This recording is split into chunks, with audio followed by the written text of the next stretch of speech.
This is the story of my life. I'm going to be talking about my life more in detail.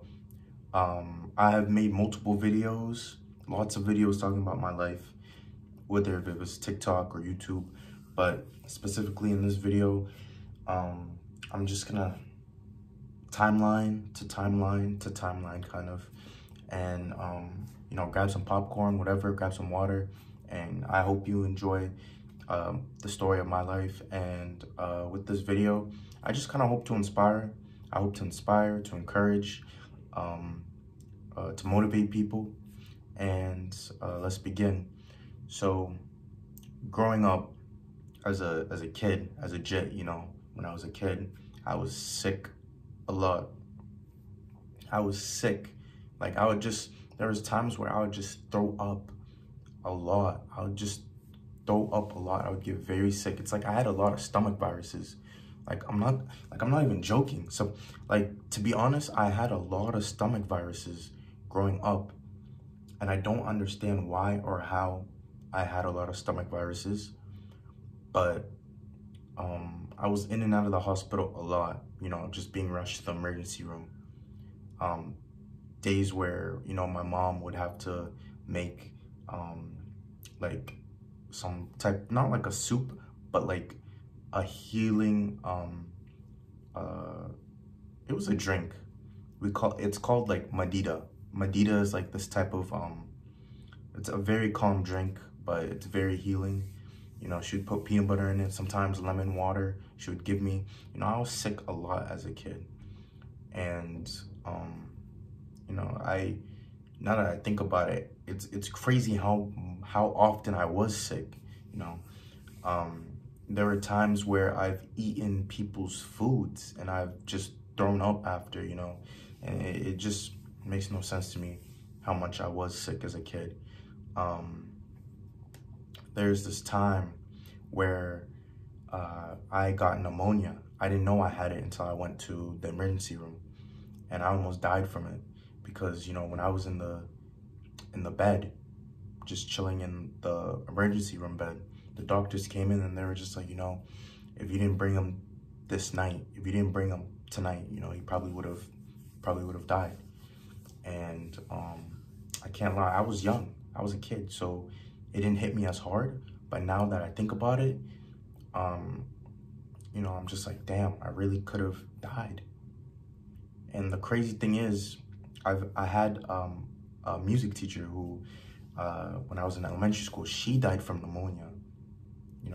God bless her heart. She was she was a phenomenal music teacher, for kids at least. But she taught me one very important thing, and that was never, treat people the way you want to be treated. But going back a little bit, that same night that I was sick with pneumonia, my dad did not want to take me to the hospital. I don't know why, but he got super aggravated. He got mad, and I don't understand why he didn't want to take me to the hospital. But, I'm glad I was able to go. And honestly, if I didn't go, I probably wouldn't be here.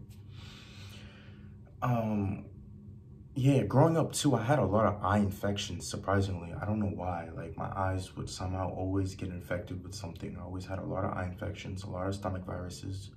I was just sick a lot growing up.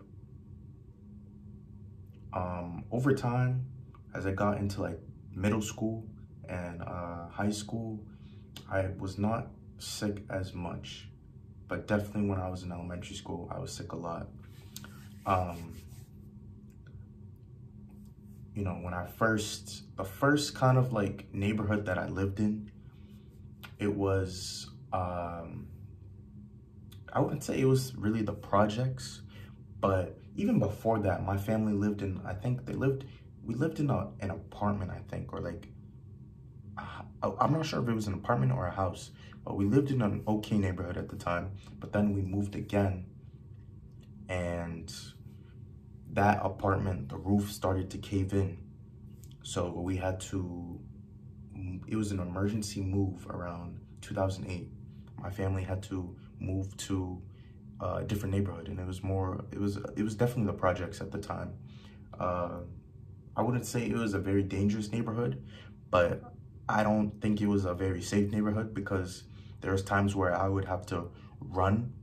I'd have to run from the bus stop. I remember there were times where I was running from the bus stop just, you know, just to get to my doorstep. I would sprint every single day because, you know, when, I think it was definitely when it was dark. Like, you know, you guys know how like daylight savings gets dark really quick. Yeah.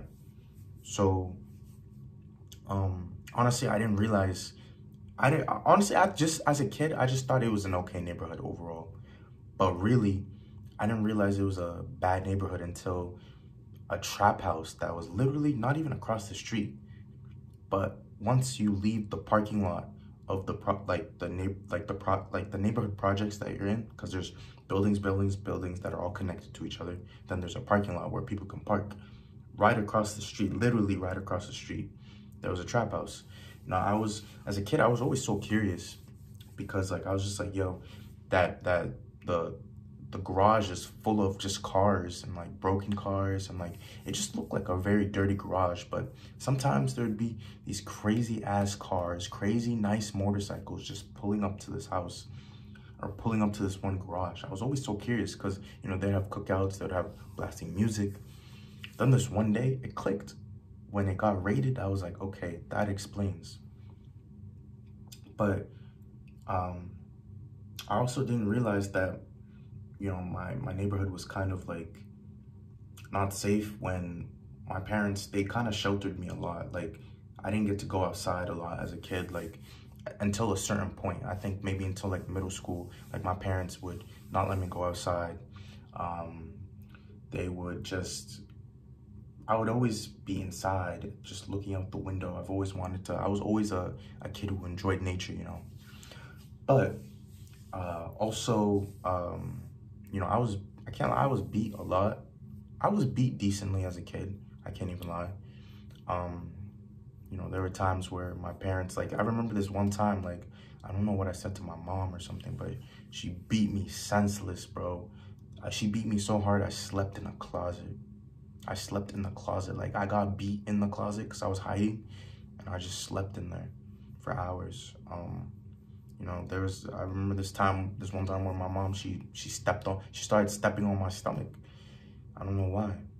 Honestly, don't remember what I did. There's this also one time where I just got off the bus. I think there was a miscommunication of this chair, and like in the dining room chair, there was a tear or like a rip, and I got blamed for it, and I got beat as soon as I got off the bus when I came home from school. I think this was when I was in elementary school. Yeah, me and my siblings, we did get beat. But at a certain point, it just stopped. But fast forward a little bit, middle school was definitely when when I started getting bullied like crazy. Like there was just, it didn't matter if it was the kids from my neighborhood or the people at school. I got bullied a lot. You know, there was times where I came home, like my older sister, she told me like I would come home crying, and I wouldn't be able to communicate because I didn't have that safe space to communicate how I was feeling at the time. Like I couldn't even communicate to my parents, but my parents, every time I would try to communicate to them how I was feeling, they would just tell me, tell the principal, tell your teacher, you know. My parents, there were times where my family definitely grew up in poverty. I talk about it in my song called Letter to Me, on SoundCloud by Buzzball. I talk about it a lot. I talk about how, my family grew up in poverty. There are times where my family didn't even have food, like real food. Like maybe we had like cup noodles or peanut butter and jelly, but realistically, my family did not. I remember I have an email. There's an email that I could really pull up till this day from when I was in middle school. I'm asking my teachers, hey, this one teacher, I'm asking him, my family has no food. Can we please get some assistance or some help? And, God bless those teachers. God bless that one teacher in particular. He, the next day I went to school and I was able to grab a bunch of canned foods, vegetables, and just You know, I'm very thankful for that one teacher. My family also dealt with like bed bug infestations. There was this one time, I think it started in 8th grade, it didn't probably end till 10th, and I was traumatized for a super long time. Like, I had PTSD. I was scared of bugs for a very long time because of that. I have this one story where there's this one time where I was playing, I was on the Xbox with a friend, late night gaming, and I could feel like tingles on my body. It felt like strong pinches though. I didn't understand, I didn't know what it was. So, I go to sleep. While I'm sleeping, I just feel it all over my body constantly. Once I wake up in the morning, I see my whole bed full of bed bugs. Like like an army just swarming. Like I see clear bed bugs, I see mature bed bugs, I see tiny bed bugs. Like, it's crazy. I remember nights where I would sleep in a chair. I remember days where, I had to sleep in the living room, sleep on the carpet.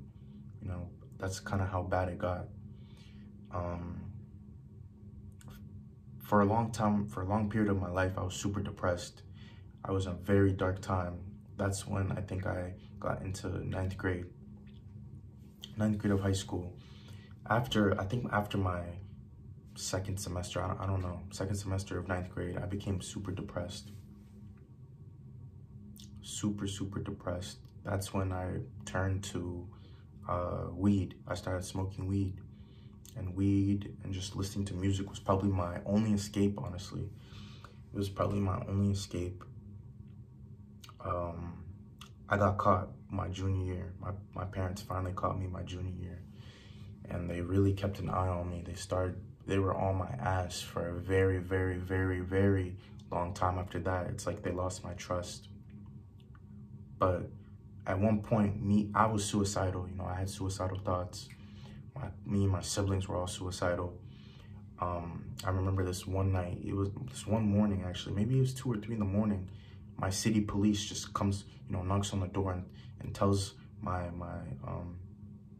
and just questions me and my siblings, questions my mom, and just says, hey, we got notified that someone was suicidal.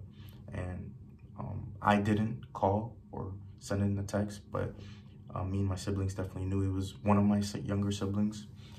But, yeah, we were all suicidal at one point. My junior year, I think, that's when I got into therapy. And when I did, my dad actually, he wasn't too happy about me going to therapy, but I needed someone to talk to because I didn't have people to talk to like that. And throughout high school,